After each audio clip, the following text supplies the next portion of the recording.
Hey there, my name is Josh McGurk. I'm a massage therapist and yoga therapist in Denver, Colorado, and I was diagnosed a few years ago with 2 hernias, and I didn't like the idea of getting surgery, and I know a lot of guys out there don't necessarily like that option either. So what I did is I found a number of different healers to work with, and what I thought I'd do is actually bring a lot of those people and their feedback, their ideas to you in a men's online pelvic floor conference.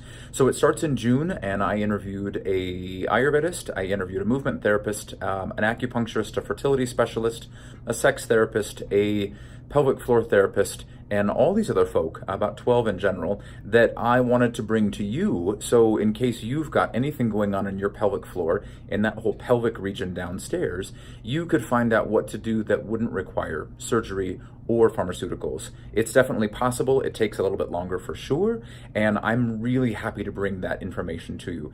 So if you're looking forward to it, then check out my website, jlmtherapeutics.com. Underneath the workshops tab, it's called MOPFC for the Men's Online Pelvic Floor Conference. And again, it starts June 1st.